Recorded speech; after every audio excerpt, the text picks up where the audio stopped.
Harry's Wife, part 104.52. Boring and beige. Hello, I'm H.G. Tudor. Certain narcissists are thrilling, exciting, dynamic. The narcissist has much to say about things, and it's interesting. They know lots of people. You find the individual fascinating. They are able to hold forth on a number of different subjects, showing a depth of understanding which is impressive.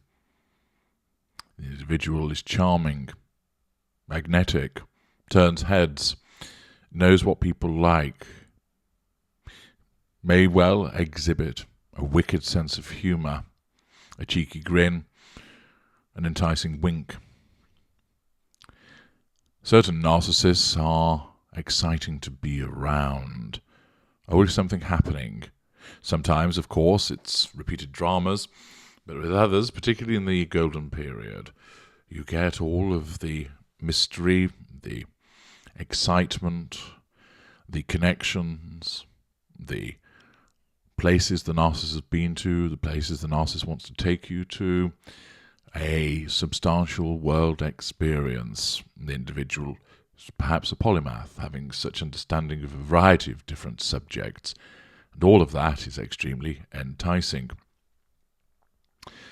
There are also a lot of narcissists that come across as decent people and are okay, but ultimately turn out to be pretty boring, regurgitating the same anecdotes that you've heard time after time after time, having no real opinion on anything, invariably talking about themselves and what they've been doing to such a microscopic level of detail that you feel that when they tell you about their day at work, you've done two jobs that day, your own and theirs.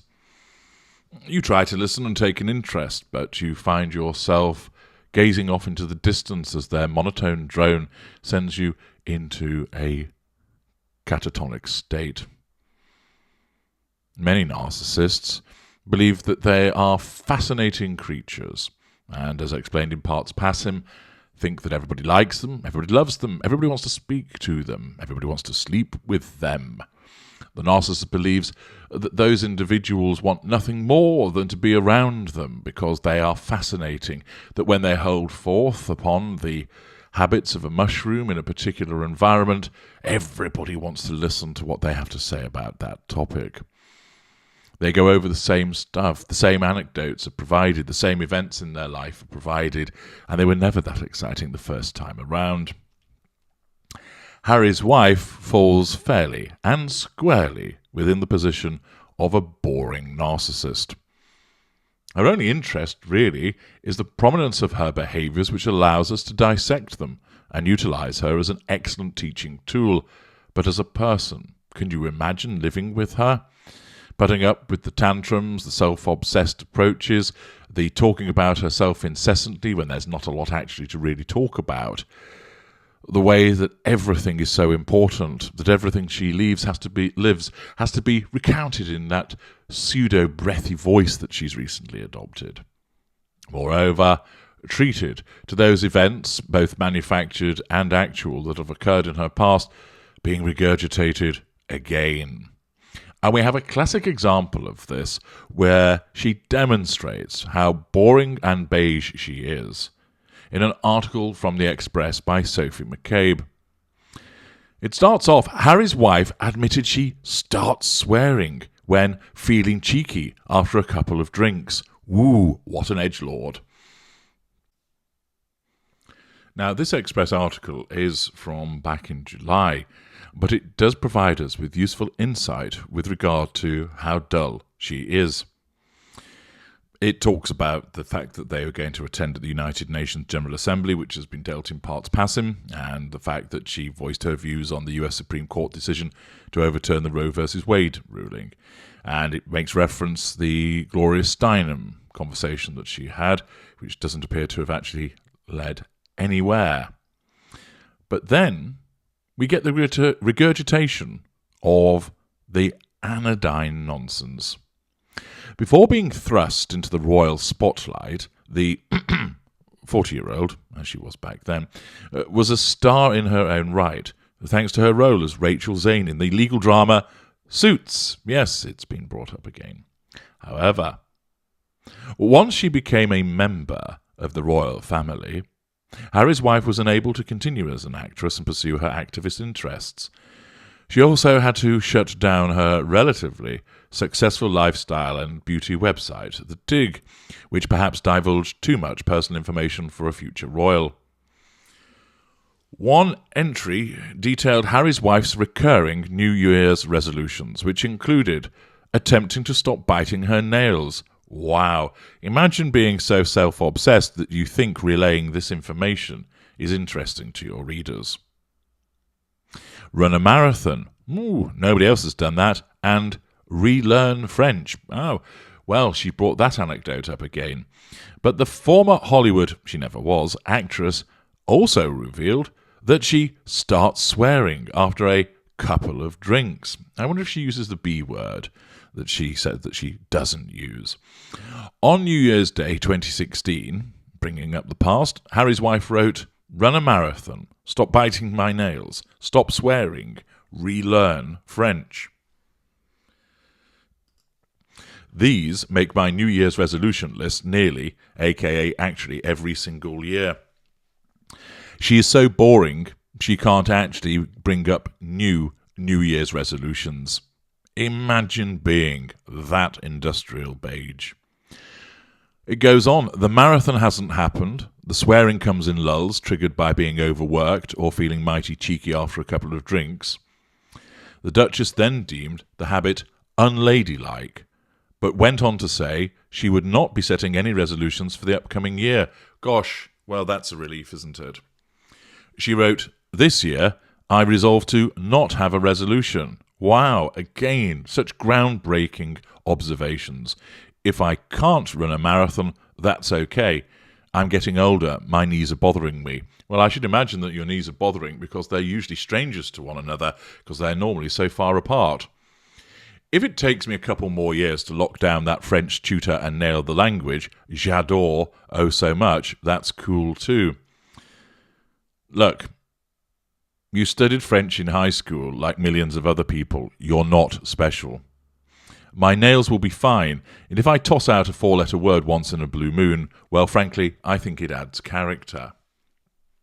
For this new year, the only thing I aim to do is to approach life playfully, to laugh and enjoy, to keep my standards high, but my level of self-acceptance higher. Well, at this point, it might be the case that you're getting a syringe with a load of adrenaline and slamming it into your chest to keep yourself awake. Alternatively, it might be the case that you are wanting to snort some lines to keep yourself awake as you listen to this dirge of how banal and vapid her life really is. Possibly, you're banging your head against a wall in order to keep yourself awake. But it goes on. Just 7 months later, during the summer of 2016, Harry's wife was set up on a blind date with her future husband. Oh, really? We've never heard this before. Having been introduced by a mutual friend, Harry and Harry's wife began dating in secret. We haven't heard that before. It wasn't until a few months later that the media got wind of the prince's new girlfriend, and the American actress got put into the glare of the public eye. By April the following year, Harry's wife had shut down her website. So interesting. Sharing a message on the homepage addressed to her Tig friends, Harry's wife wrote, "After close to 3 beautiful years on this adventure with you, it's time to say goodbye to the Tig." Shortly after, the Sussexes announced their engagement to the world. Since Harry's wife and Harry no longer have to live under the strict protocol of the royal family, there has been talk that the Duchess may bring back the Tig. I've mentioned that in parts past him about what action has been taken with regard to the registration of it. And this is the delectable delight that you have in terms of just how dull this woman is. But she thinks, like many narcissists of her ilk, that people are absolutely fascinated in her. that the simplest act of saying, I'm not going to give any more resolutions, people are going, oh, wow, thanks for telling us that, Harry's wife. We needed to know all about that. That's really crucial to my life. The fact is, she coughs up this crap in order, of course, to try and stay in the minds of people in order to assert control and draw fuel, driven, of course, by her narcissism. And, of course, she's so edgy, she's so wild that, hey, she has a bit of a drink and she gets a bit sweary. Well, how about that then? Again, she details this as if that's never something that has ever occurred in relation to anybody else. She believes that everything she does is pioneering, unique, that she's a trailblazer. In actual fact, she is just industrial beige. Quick dive below the line as always. What complete and utter tosh, writes Topsy-Turvy. Her PR people try to make her appear to be a normal human being and not the liar that she is. No one believes anything these days about her. Her actions speak louder than words. So much for the quiet and private life she and Henry claimed that they wanted. Old Poacher. I don't need a drink to swear, just seeing her face does it for me. TV or reason. You can take the girl out of the trailer park, but you'll never take the trailer park out of the girl. Donnybrow. In other words, the trailer trash emerges when she has a few too many. Just proves it's all a show.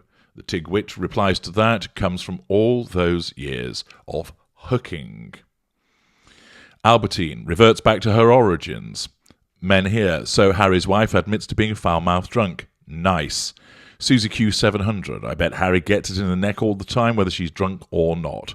Dog, a sign of her true breeding or lack thereof. USA UK. No one cares about this hideous creature. The Tigwit, treacherous freak. Referee 47, so this is news. Whatever next? Does she fart in the bath? Politics. She also had to shut down her relatively successful lifestyle and beauty website, The Tig, which perhaps divulged too much personal information for a future royal. We all have a choice, Harry's wife. If you wanted to hang on to your life as an actress, you could have done. Nobody forced you to marry into the royal family. Seahorse 1, classy person, not. Plain old me. She swears all the time, so she's either always drunk or another lie. She has a potty mouth, so don't blame the drink. Always blames it on someone else or something else. Blame shifting. Monty McGurk. Must admit, hook off drink or no drink is an automatic reaction to anything sparkle and ginge related. Judy. A B-list actress from a programme the majority had never heard of, latched onto Harry so she could have a title and get into the limelight more. Still an actress, always smirking to the cameras wherever she is. Melathron Man, probably down to the sniffing she did. Oh My 2021. Big difference being cheeky and swearing. Let's face it, cheeky it is not.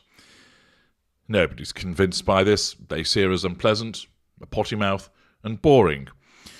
She is boring and beige. She can't see it, and unfortunately, she'll keep imposing it on people. I'm H.G. Tudor. Thank you for listening.